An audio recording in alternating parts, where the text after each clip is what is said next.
आज़ाद view YouTube channel में भलीकार आऊं आहियां मुख्तियार जरवार एक नई मालूमाती वीडियो सां गॾु तव्हांजी ख़िदमत में हाज़िर आहियूं। साथियों, जेकॾहिं तव्हां ज़हीन ऐं होशियार आहियो ऐं पंहिंजे ज़हन खे आज़माइण घुरो था त ॾियो हिननि सवालनि जा जवाब। सवाल पुछण खां पोइ असां तव्हांखे कुझु सेकंड जो टाइम ॾींदासीं। तव्हां चाहियो त वीडियो खे रोके सोचे जवाब ॾेई सघो था। त बिना कंहिं टाइम विञाइण जे पाण हलूं था सवाल नंबर 13 जे तरफ़। साथियों, ॿुधायो त अछा हाथी कहिड़े मुल्क में हूंदा आहिनि? जनरल नाले जो ही सवाल आहे। ॿुधायो त अछा हाथी कहिड़े मुल्क में हूंदा आहिनि?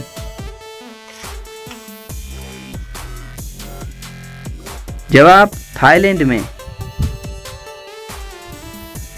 सवाल नंबर 2 आहे। ॿुधायो त कहिड़ियुनि ॿिनि शयुनि खां इंसान हमेशा हाराए वेंदो आहे?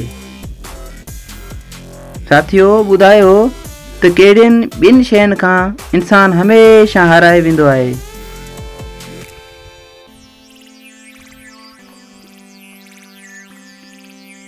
जवाब वक़्त ऐं मौत खां इंसान हमेशा हाराए वेंदो आहे। सवाल नंबर 3 आहे त कहिड़ो पत्थर पाणी में नथो ॿुधे? ॿुधायो तो कहिड़ो पत्थर आहे जेको पाणी में बि नथो ॿुधे? जनरल नाले जो ही सवाल आहे त उहो कहिड़ो पत्थर आहे जेको पाणी में बि नथो ॿुधे?